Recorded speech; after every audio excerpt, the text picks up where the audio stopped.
Olá, seres humanos e leitores de quadrinhos, bem-vindo à crítica desse filme que, meu Deus, Viúva Negra foi o primeiro filme que eu vi no cinema desde que começou a pandemia. O último que eu vi antes, ironicamente, foi Aves de Rapina, lá em fevereiro de 2020. Se eu soubesse que depois disso a indústria do cinema iria dar uma pausa fatal de um ano, eu não teria comprado o dublado sem querer. Foi também, o primeiro filme da Marvel desde julho de 2019, que não é a volta da Marvel especificamente, porque ela voltou nas minisséries, né? Mas as sensações são muito diferentes. Então foi legal voltar ao cinema de novo, foi uma experiência boa. Tinha uma fileira de jovem atrás de mim. Na minha fila tava só eu, completamente sozinho. Eu pensei que iria ter menos gente na sala porque o filme era legendado, mas não, tava cheio de jovem moderno. Mas enfim, a Marvel tá voltando com tudo agora, ela tá fazendo uma diversidade de abordagens diferentes nas suas obras. Ela tá nessa onda de trazer diretor de filme independente. A Kate Shortland, diretora do elogiadíssimo Lore, foi a diretora desse filme. A primeira diretora mulher trabalhando sozinha em um filme da Marvel. A gente teve uma diretora mulher em Capitã Marvel, mas era um casal, marido e mulher dirigindo. Viúva Negra foi uma experiência pra mim muito parecida com o do Snyder Cut. Eu saí do filme achando ele uma bosta e quando eu cheguei em casa eu baixei ele, porque o cinema 2021 é isso, você sai do cinema e consegue já ver ele completo 1080p legendado. Até porque o filme tá no streaming também. E quando eu revi, eu mudei de opinião. Eu gostei mais dele. E os dois filmes se comparam no termo de que eu gostei deles, mas eu tenho muito mais críticas ruins a fazer do que críticas boas. Essa crítica aqui contém spoiler, assim, não tem muito que dar spoiler do filme, mas o que tiver que dar, eu vou dar. O problema inicial de Viúva Negra é a história da família adotiva dela.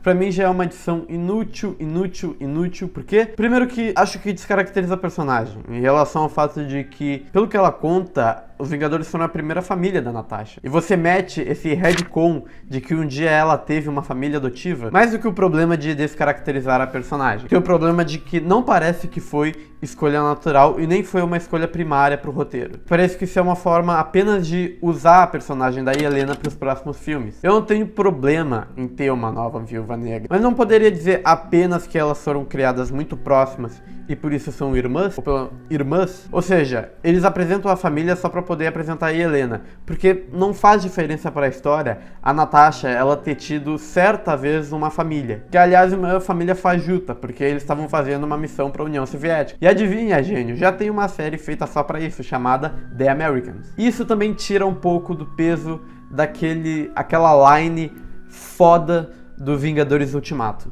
Because you know your daddy's name? I didn't.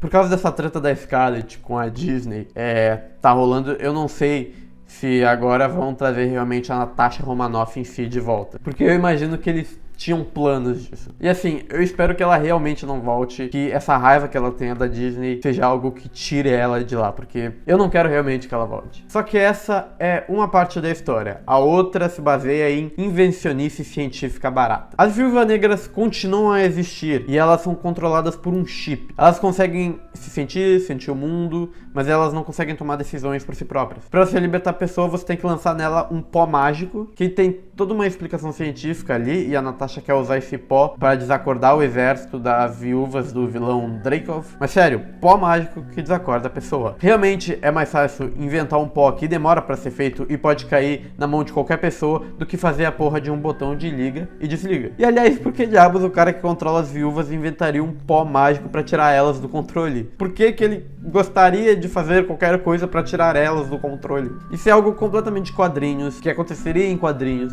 mas não funciona. É algo que não combina com a trama da Viúva Negra. É algo de 007 Foguete da Morte. Você querer justificar uma trama com solução científica mágica é muita sacanagem. E o jeito que a Natasha vai até a Yelena também é uma bosta. O treinador simplesmente acha ela, não sei como. Ele simplesmente acha ela porque ela tá com um frasco. Porque esse frasco estava em uma caixa com coisas de Budapeste enviada por não sei quem. Então assim, que forma horrível de puxar a história. Então já temos um problema que é a história, criada pela Jack Sheffer e o Ned Benson. Durante o decorrer do primeiro ato, antes de aparecer o Alex e a Melina, o filme se segue bem. Você tem mais das Viúvas Negras ali no começo, mostrando como está a fuga delas e como o passado ainda pesa. Você tem uma relação incrível com a irmã dela pelos diálogos, a química das duas funciona, as situações dela, os dilemas sobre o fato de uma ter virado Vingadora e a outra ter acabado de se libertar, sobre o peso delas terem sido treinadas a serem assassinas, de terem sido roubadas do mundo, de ter a vida roubada. Mas quando entra o Alex e a Melina, existe um desenvolvimento muito pobre quanto à questão da família. Isso foi só uma maneira de tentar levar o fio condutor da história. Porque os personagens em si praticamente não servem pra nada. O Guardião Vermelho não faz absolutamente nada além de lutar e perder a luta ainda. Quando entra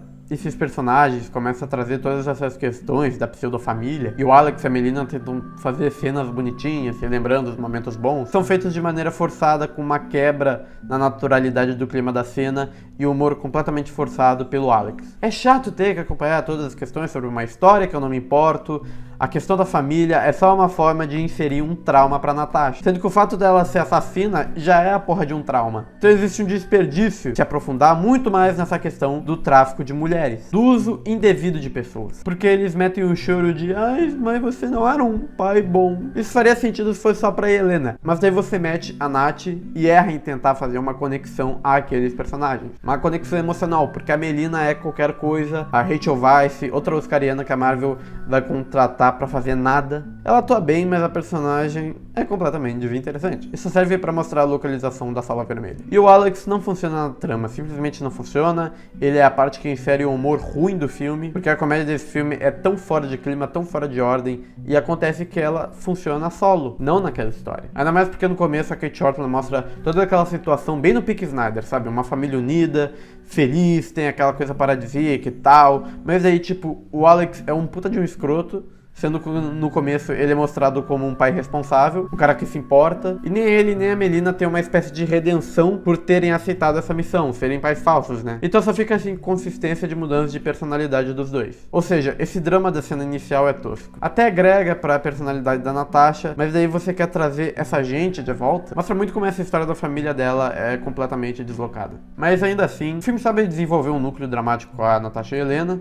por mais que essa seja uma parte expressiva da história. As situações que ocorrem no filme são muito bem desenvolvidas também. Eu digo com tranquilidade que esse é o filme da Marvel que mais se mantém nas cenas. O que significa? Eles não dão 1000 voltas de ir em 300 lugares do mundo. É a parada de você começar numa cena e essa cena se desenrolar por longos minutos sem o uso de elipse. Dá pra lembrar exatamente a sequência de acontecimentos porque não tem tantos cortes e elipse na história. Por exemplo, a cena da casa da Melina, velho, dura 16 minutos, sendo que a cena em Budapeste dura uns 15, quase 20, se não me engano. Então a diretora tem esse cuidado de manter a cena e a montagem não tem cortes apressados que pulam as cenas em si. E o roteirista Eric Pearson, como eu disse, ainda consegue manter o núcleo dramático por saber desenvolver os diálogos, as situações e a personagem da Viúva Negra, que ainda carrega o carisma da Scarlett Johansson. E aí o filme vai se encaminhando pro ato final, que aí esculhamba tudo. Eu gosto do plano de ação, que é o que funciona completamente nesse ato, mas ao mesmo tempo mostra a ambição do filme da Viúva Negra. O vilão do filme é o Dreykov e o treinador. Em Vingadores tem a cena inicial do diálogo da Viúva Negra e do Loki, e o Loki cita algumas missões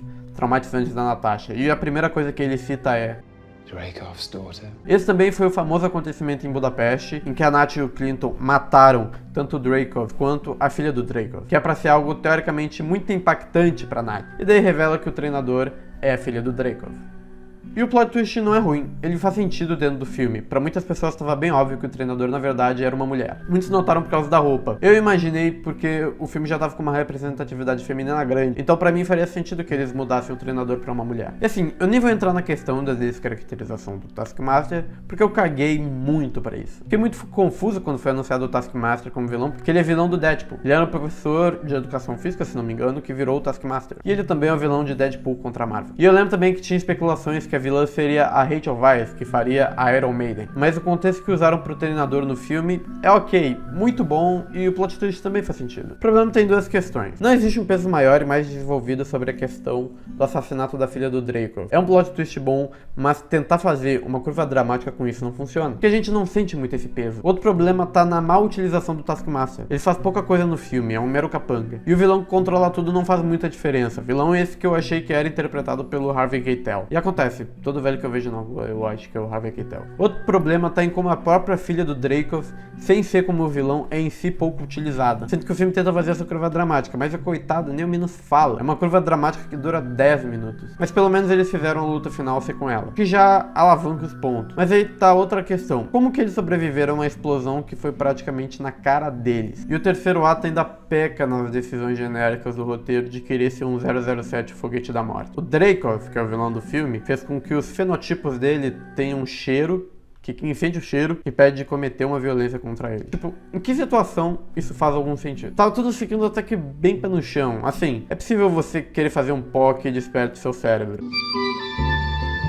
Mas sério, um cheiro que impede a pessoa de cometer violência contra ele. E aí mostra uma ambiciosidade do roteiro que entorta a história e o próprio MCU. O Dreykov, ele tem um controle total sobre a Viúva Negra e tem diversas delas espalhadas pelo mundo todo. Só que ele também diz que ele tem o poder de causar guerras, fomes, destruições em massa, porque aliás ele tem um exército. Fora que o filme faz essa parada das conspirações e bota o Dreykov com líderes históricos. Mas isso é algo muito grande para um terceiro ato de um filme que é o 20º, quase 30º de uma história muito maior. Aí você quer me convencer que no meio de guerras intergalácticas, dos Vingadores, de ameaças intergalácticas, existe um exército secreto que causa caos ao redor do mundo, e o pior é que isso é mostrado no final do filme e é resolvido ali mesmo. Eu duvido muito que eles vão realmente trazer de volta essa história em outro filme. É uma parada a quadrinhos. Então, cara, pra que você mostrar um plano tão grande assim que não tem o impacto necessário? Isso me lembra muito 007 Skyfall, que começa com uma trama puta complexa de extermínio, de espiões, que é resolvido de maneira completamente aleatória. E depois o filme abandona isso pra se focar em uma trama mais simples. No caso de Viúva, ele mostra parte do plano já no começo, mas quando mostra no final, fica completamente desproporcional àquele universo em que você sabe que existem coisas mais perigosas. É um plano que não cabe na proposta do filme e é mais genérico ainda o jeito que você acaba com ele. Embora o terceiro ato tenha um plano de ação muito bom, a ação do seu filme é uma das melhores do MCU tranquilamente. Ela é muito boa mesmo. Mas mesmo assim, parece só um pornô de destruição por causa que você repete o que foi feito em Soldado Invernal. Uma luta e uma plataforma no céu, mais uma vez, muita ambição. E Viúva Negra no final é isso. Eu acho que ele é um filme que acerta muito no tratamento do roteiro, com as duas personagens principais, como são formadas situações, mas o grande empecilho dele é o argumento do filme. A comédia é completamente fora de ordem. Embora dê pra perceber que esse é o filme da Marvel, assim, desde que foi instaurado a Fórmula Marvel, é o filme dela com menos comédia. Mas as que tem são horríveis, fora de ordem, infantis, e o final do filme termina com otimismo, com ela de boa, com o Alex e a Melina. Tipo, cara, cadê a consequência? Você já matou a Viúva Negra, que eu acho que foi ótimo, ótima escolha, coisas precisam ter consequências, mas aí você me coloca esse otimismo barato que não serve pra absolutamente nada, porque não tem mais a Natasha, e que não me tragam de volta esses dois palhaços. O que não funciona em Viúva Negra é justamente os personagens que não deveriam estar ali. E o jeito que o roteirista escreve o terceiro ato para concluir tudo de forma genérica.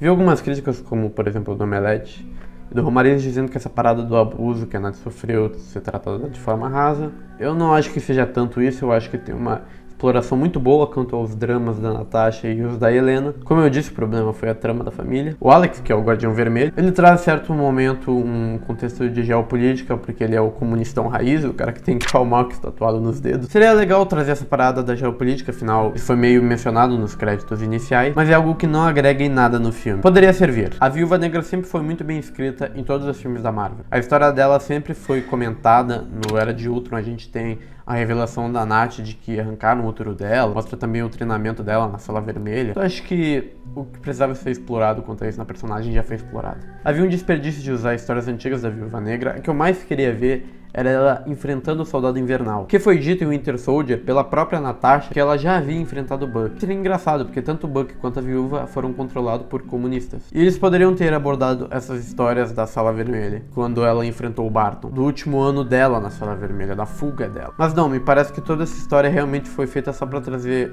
uma personagem nova pra ser a Viúva Negra. Ele desperdiçou um potencial, mas ele conseguiu usar o que sobrou, e usou bem, porque o filme tem cenas de ação muito boa. Como eu disse, ele tem um arco bom de personagem, e eles carregam o jeito que a história é contada. As duas salvam isso pelo carisma delas, os diálogos. Kate Shortland aposta uma fotografia com tons mais brancos, tem umas cenas que tem mais uso da câmera de mão, isso é bem legal. A diretora fez efeito no filme. E de quebra, ainda queria falar na abertura de créditos, que me pegou completamente desprevenido, com cover sombrio de Smell Like Teen Spirit. É a segunda vez que a Marvel usa Nirvana nos seus filmes, que é uma sequência muito parecida com a do Sucker Punch, só que melhor. O que Viúva Negra deixa claro pra mim é que ele é um filme que começa bem e vai aos poucos derrapando perto de acabar em algo bem pior, mas que se salva um pouco a tempo, ficando só no ruim. Por isso eu diria que o Viúva Negra é um bom filme, que provavelmente eu não vou lembrar muito, mas eu achei ele mais próximo de Winter Soldier e Falcão e Soldado Invernal. Embora isso, ele ainda consegue se diferenciar. Pensei muito na nota final desse filme e eu cheguei à conclusão de 7,5. É isso aí,